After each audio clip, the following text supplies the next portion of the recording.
Okay, so yesterday, last night, the live stream dumped out before giving me no option to save it or anything. So I thought I'd just read all that again, just so that it will be saved. And the live streaming seems kind of fun, since we all community's kind of good right now, right? So I thought I'd do it again. So if you caught the live stream last night, then you already saw this or heard this. So as you will. Chapter 16. As no objection was made to the young people's engagement with their aunt, and all Mr. Collins' scruples of leaving Mr. and Mrs. Bennet for a single evening during his visit were most steadily resisted, the coach conveyed him and his 5 cousins at a suitable hour to Meryton, and the girls had the pleasure of hearing, as they entered the drawing-room, that Mr. Wickham had accepted their uncle's invitation and was then in the house. When this information was given, and they had all taken their seats, Mr. Collins was at leisure to look around him and admire, and he was so much struck with the size and furniture of the apartment that he declared he might almost have supposed himself in the small summer breakfast parlour at Rosings, a comparison that did not at first convey much gratification, but when Mrs. Phillips understood from him that Rosings was, what Rosings was, and who was its proprietor, when she had listened to the description of only one of Lady Catherine's drawing-rooms, and found that the chimney-piece alone had cost £800, she felt all the force of the compliment, and would hardly have resented a comparison with the housekeeper's room.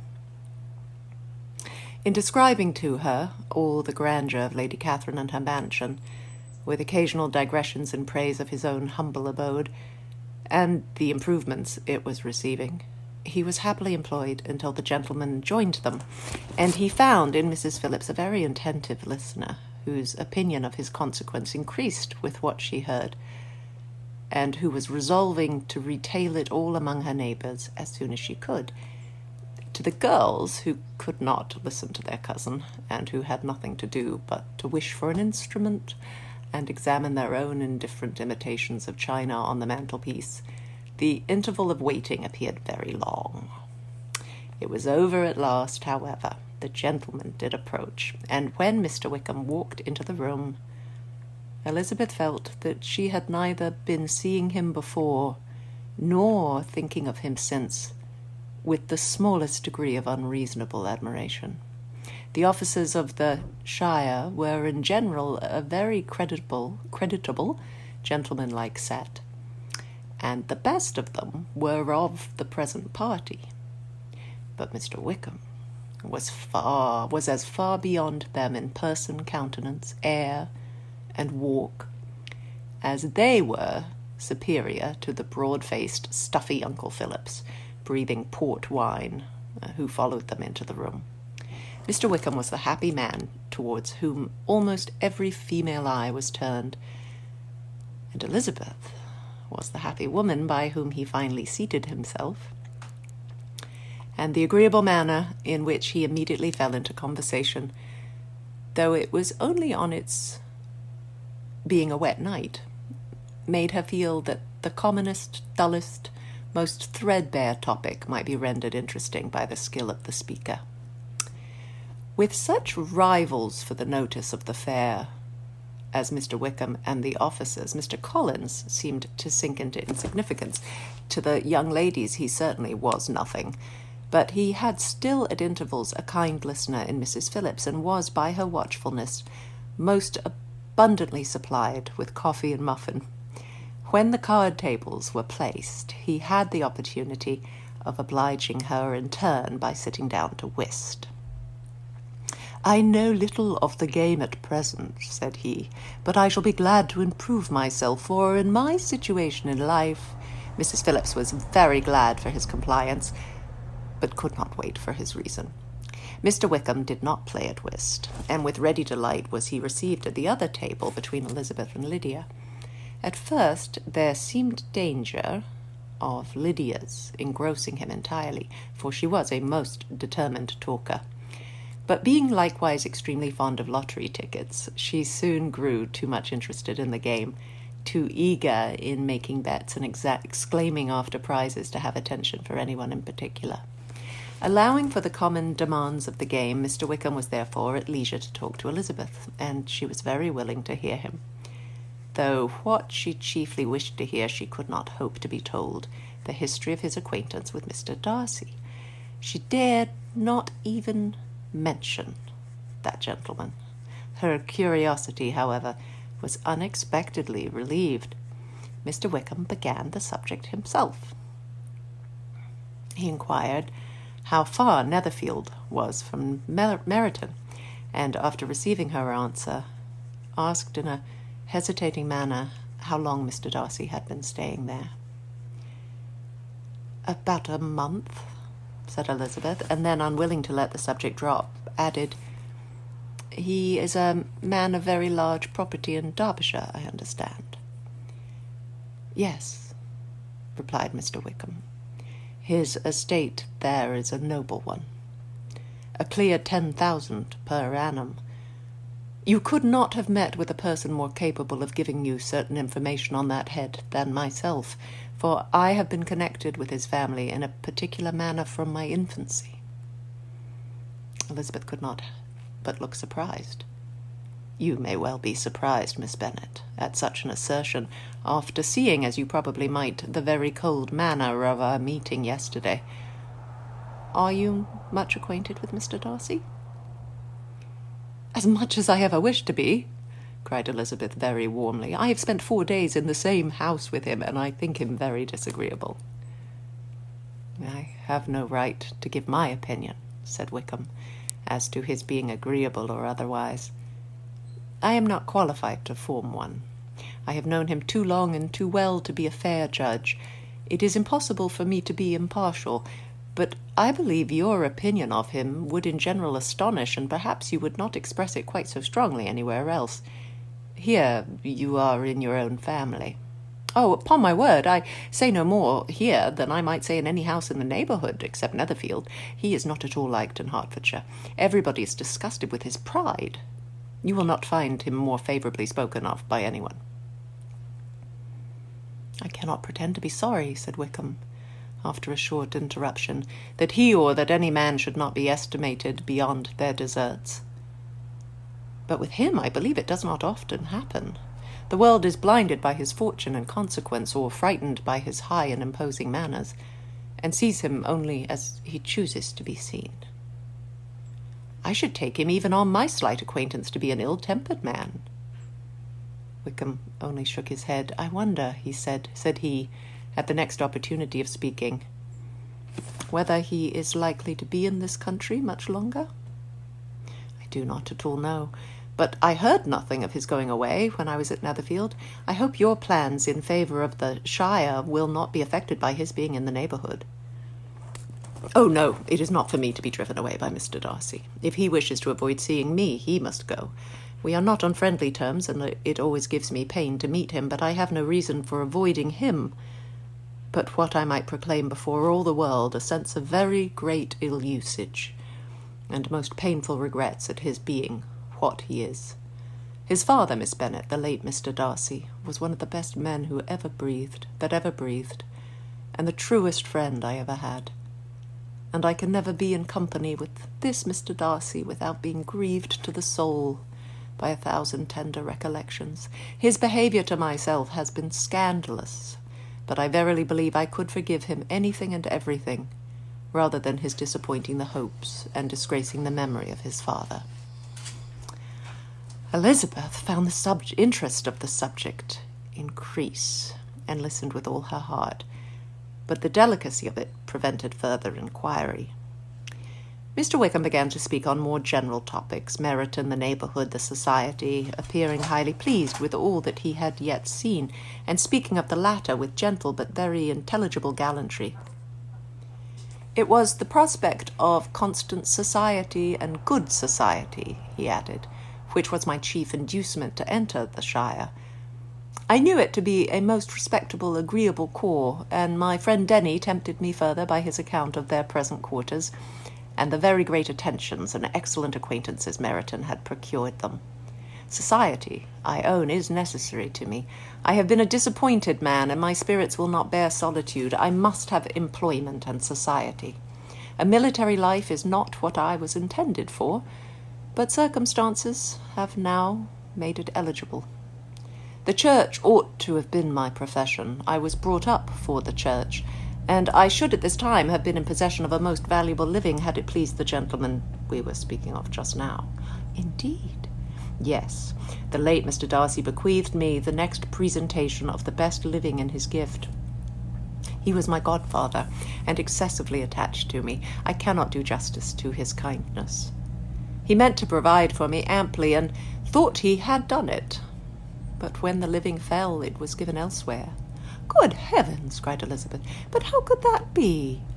How could his will be disregarded? Why did you not seek legal redress? There was just such an informality in the terms of the bequest as to give me no hope from law. A man of honour could not have doubted the intention, but Mr. Darcy chose to doubt it, or to treat it as a merely conditional recommendation, and to assert that I had forfeited all claim to it by extravagance, imprudence. My head's not working. In short, anything or nothing. Certain it is. Imprudence. Certain it is that the living became vacant 2 years ago, exactly as I was of an age to hold it, and that it was given to another man. And no less certain is it that I cannot accuse myself of having really done anything to deserve to lose it. I have a warm and unguarded temper, and I may have spoken my opinion of him and to him too freely. I can recall nothing worse. But the fact is that we are very different sort of men, and that he hates me. But this is quite shocking. He deserves to be publicly disgraced. Some time or other he will be, but it shall not be by me. Till I can forget his father, I can never defy or expose him.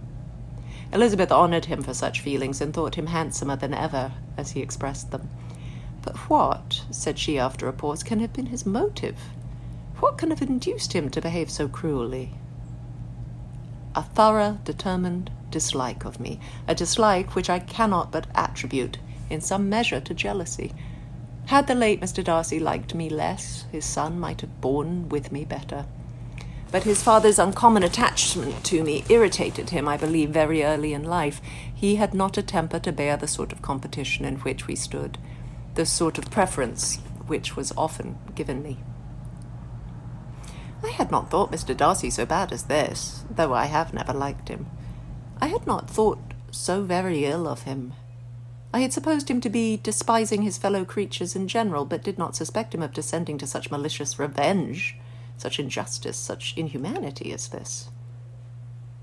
After a few minutes' reflection, however, she continued, I do remember him boasting one day at Netherfield of the implacability of his resentments, of his having an unforgiving temper. His disposition must be dreadful. I will not trust myself on the subject, replied Wickham. I can hardly be just to him. Elizabeth was again deep in thought, and after a time exclaimed, To treat in such a manner the godson, the friend, the favourite of his father? She could have added a young man, too, like you, whose very countenance may vouch for your being amiable, but she contented herself with, and one, too, who had probably been his companion from childhood, connected together, as I think you said, in the closest manner. We were born in the same parish, within the same park. The greatest part of our youth was passed together, inmates of the same house, sharing the same amusements, objects of the same parental care. My father began life in the profession which your uncle, Mr. Phillips, appears to do so much credit to, but he gave up everything to be of use to the late Mr. Darcy, and devoted all his time to the care of Pemberley property. He was most highly esteemed by Mr. Darcy, a most intimate, confidential friend. Mr. Darcy often acknowledged himself to be under the greatest obligations to my father's active superintendence, and when, immediately before my father's death, Mr. Darcy gave him a voluntary promise of providing for me, I am convinced that he felt it to be as much a debt of gratitude to him as of his affection to myself. "How strange!" cried Elizabeth. "How abominable! I wonder that the very pride of this Mr. Darcy has not made him just to you. If from no better motive, that he should not have been too proud to be dishonest. For dishonesty I must call it." "It is wonderful," replied Wickham, "for almost all his actions may be traced to pride, and pride had often been his best friend. It had connected him nearer with virtue than with any other feeling. But we are none of us consistent, and in his behaviour to me there were stronger impulses even than pride." "Can such abominable pride as his ever have done him good?" "Yes. It has often led him to be liberal and generous, to give his money freely, to display hospitality, to assist his tenants and relieve the poor. Family pride and filial pride, for he is very proud of what his father was, have done this. Not to appear to disgrace his family, to denigrate the proper from the popular qualities, or lose the influence of the Pemberley house, is a powerful motive. He has also brotherly pride, which, with some brotherly affection, makes him a very kind and careful guardian of his sister, and you will hear him generally cried up as the most attentive and best of brothers. What sort of girl is Miss Darcy?" He shook his head. "I wish I could call her amiable. It gives me pain to speak ill of a Darcy. But she is too much like her brother, very, very proud. As a child, she was affectionate and pleasing and extremely fond of me, and I have devoted hours and hours to her amusement. But she is nothing to me now. She is a handsome girl, about 15 or 16, and I understand highly accomplished. Since her father's death, her home has been in London, where a lady lives with her and superintends her education." After many pauses and many trials of other subjects, Elizabeth could not help reverting once more to the first and saying, "I am astonished at his intimacy with Mr. Bingley. How can Mr. Bingley, who seems good humour itself, and is, I really believe, truly amiable, be in friendship with such a man? How can they suit each other? Do you know Mr. Bingley?" "Not at all. He is a sweet-tempered, amiable, charming man. He cannot know what Mr. Darcy is." "Probably not, but Mr. Darcy can please where he chooses. He does not want abilities. He can be a conversable companion if he thinks it worth his while. Among those who are at all his equals in consequence, he is a very different man from what he is to the less prosperous. His pride never deserts him, but with the rich he is liberal-minded, just, sincere, rational, honourable, and perhaps agreeable, allowing something for fortune and figure." The whist party soon afterwards breaking up, the players gathered round the other table, and Mr. Collins took his station between his cousin Elizabeth and Mrs. Phillips. The usual inquiries as to his success were made by the latter. It had not been very great. He had lost every point, but when Mrs. Phillips began to express her concern thereupon, he assured her with much earnest gravity that it was not of the least importance, that he considered the money as a mere trifle, and begged that she would not make herself uneasy. "I know very well, madam," said he, "that when persons sit down to a card-table, they must take their chances on these things, and happily I am not in such circumstances as to make 5 shillings any object. There are undoubtedly many who could not say the same, but thanks to Lady Catherine de Bourgh, I am removed far beyond the necessity of regarding little matters." Mr. Wickham's attention was caught, and after observing Mr. Collins for a few moments, he asked Elizabeth in a low voice whether her relation was very intimately acquainted with the family of de Bourgh. "Lady Catherine de Bourgh," she replied, "has very lately given him a living. I hardly know how Mr. Collins was first introduced to her notice, but he certainly has not known her long. You know, of course, that Lady Catherine de Bourgh and Lady Anne Darcy were sisters. Consequently, she is aunt to the present Mr. Darcy." No, indeed, I did not. I knew nothing at all of Lady Catherine's connections. I never heard of her existence till the day before yesterday. Her daughter, Mr. Berg, will have a very large fortune, and it is believed that she and her cousin will unite the two estates. This information made Elizabeth smile, as she thought of poor Miss Bingley. Vain indeed must be all her attentions, vain and useless her affection for his sister and her praise of himself, if he were already self-destined for another. Mr. Collins, said she, speaks highly both of Lady Catherine and her daughter, but from some particulars that he has related of her ladyship, I suspect his gratitude misleads him, and that in spite of her being his patroness, she is an arrogant, conceited woman. I believe her to be both in a great degree, replied Wickham. I have not seen her for many years, but I very well remember that I never liked her, and that her manners were dictatorial and insolent.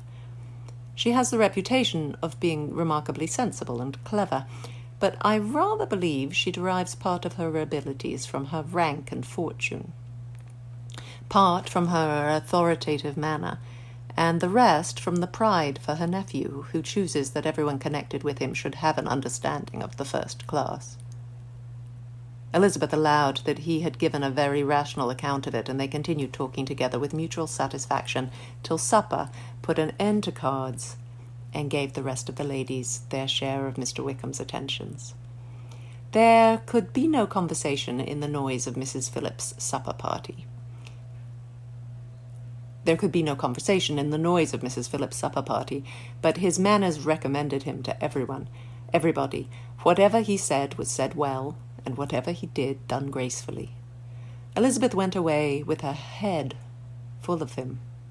She could think of nothing but Mr. Wickham, and what he had told her all the way home. But there was not time for her even to mention his name as they went, for neither Lydia nor Mr. Collins were once silent. Lydia talked incessantly of lottery tickets, of the fish she had lost and the fish she had won, and Mr. Collins, in describing the civility of Mr. and Mrs. Phillips, protesting that he did not in the least regard his losses at whist, enumerating all the dishes at supper, and repeatedly fearing that he crowded his cousins, had more to say than he could well manage before the carriage stopped at Longbourn House.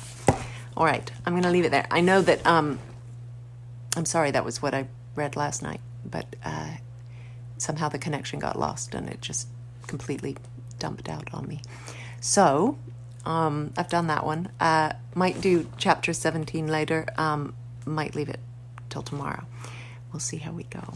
But hang in there, everyone. We're all in this together.